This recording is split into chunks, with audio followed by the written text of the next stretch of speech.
Assalamualaikum warahmatullahi wabarakatuh. Saya Farisal Taurik selaku moderator di kelompok 4 ini. Kami dari kelompok 4 akan menjelaskan materi yang sudah kami rangkum menjadi sebuah PowerPoint yang berjudul Game Theory Nash Equilibrium. Untuk materi yang sudah kami rangkum sendiri ada beberapa, yaitu pengertian game theory, pengertian Nash Equilibrium, konsep Nash Equilibrium dalam Prisoner's Dilemma, dan contoh Nash Equilibrium.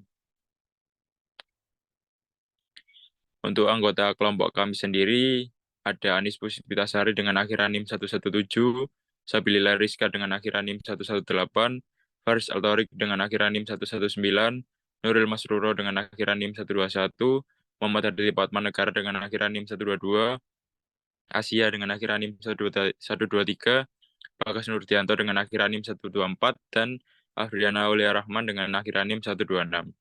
Untuk slide selanjutnya akan dipaparkan oleh teman kami yang bernama Mbak Anis Puspitasari. Untuk waktu dan tempat dipersilahkan.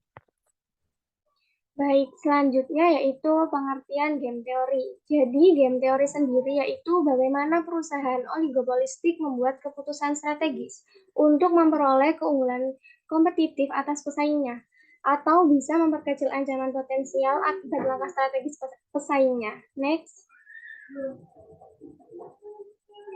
Selanjutnya yaitu pengertian Nash Equilibrium. Equilibrium Nash terjadi saat setiap pemain mempunyai strategi pilihan optimalnya dengan strategi yang telah dipilih oleh pemain lainnya. Slide selanjutnya akan dilanjutkan oleh Mbak Sabilillah Rizka. Materi yang selanjutnya yaitu tentang konsep Nash Equilibrium. Yang pertama adalah equilibrium dalam sebuah game dapat ditentukan dengan menggunakan dominan strategi yang sudah kita pelajari di materi sebelumnya. Lalu yang kedua, jika tidak ada strategi yang dominan, kita bisa mengeliminasi strategi yang didominasi atau dominate. Kita juga sudah belajar di materi sebelumnya. Lalu yang ketiga, kedua cara tersebut mungkin masih belum bisa menentukan strategi yang dipilih sehingga perlu penentuan strategi yang bersifat lebih umum. Yang keempat, salah satunya adalah Nash Equilibrium. Yang kelima, dominant equilibrium sudah tentu Nash Equilibrium, tapi belum tentu sebaliknya.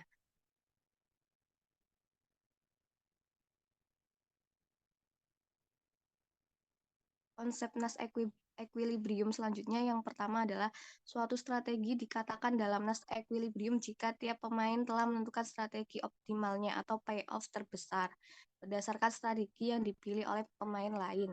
Lalu yang kedua, suatu set strategi berada dalam Nash Equilibrium jika strategi tersebut merupakan best respon dari masing-masing pemain.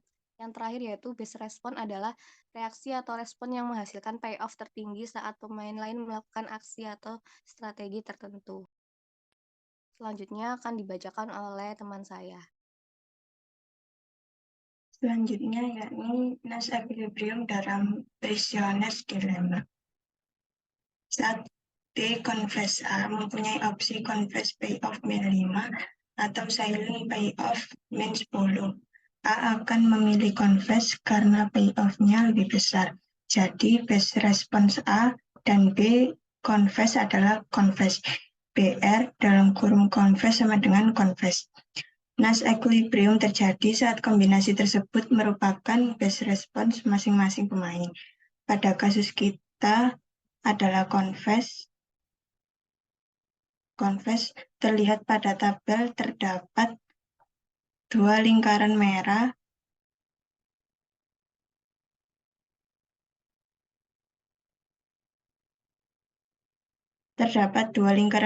artinya satu sama lain menjadi best response.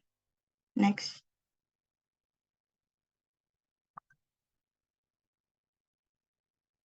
Dilema Prisoner's Dilemma narapidana. Satu dilema narapidana mengacu pada situasi di mana setiap pemain menerima strategi dominannya, tetapi dapat mencapai hasil yang lebih baik bila saling bekerja sama. Yang kedua, hal tersebut muncul dari kasus di mana dua orang dipenjara karena dicurigai bekerja sama dalam kejahatan. Mereka memakai strategi dominan, yakni mengaku dan menerima masa penjara yang lebih lama jika mereka bekerja sama, yaitu jika tidak mengakui. Yang ketiga, perusahaan oligopolistik terkadang menghadapi masalah dilema narapidana dalam memutuskan strategi bisnis mereka yang terbaik. Selanjutnya akan dilanjutkan oleh teman saya.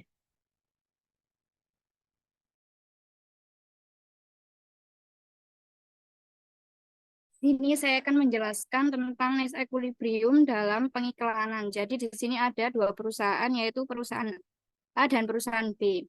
Nah, di sini contohnya jika perusahaan B memilih untuk beriklan, maka perusahaan A mendapatkan opsi payoff, yaitu jika perusahaan A ikut iklan, maka keuntungannya 10. Jika perusahaan A tidak ikut iklan, maka keuntungannya adalah 6. Jadi base respon dari perusahaan A terhadap B jika perusahaan B beriklan adalah ikut iklan juga. Kemudian untuk base respon A jika perusahaan B tidak beriklan, maka payoff yang didapat oleh A yaitu perusahaan A akan mendapatkan keuntungan 15 jika beriklan, dan jika tidak beriklan maka perusahaan A akan mendapatkan keuntungan 20. Jadi base respon dari A jika B tidak beriklan, maka juga tidak ikut beriklan.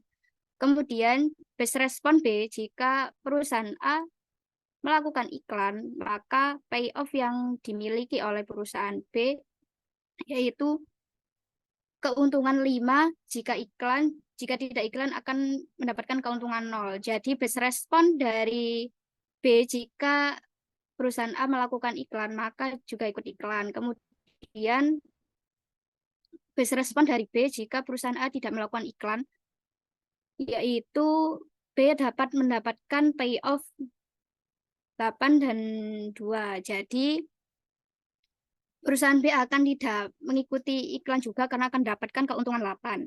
Kemudian niche equilibrium terjadi saat kedua perusahaan beriklan. Perubahan strategi oleh salah satu pihak akan menurunkan payoff-nya dia sehingga tidak ada insentif untuk mengubah strategi.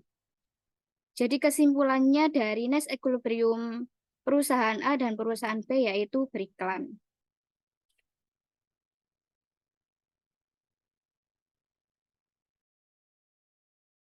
Akan dilanjutkan oleh teman saya.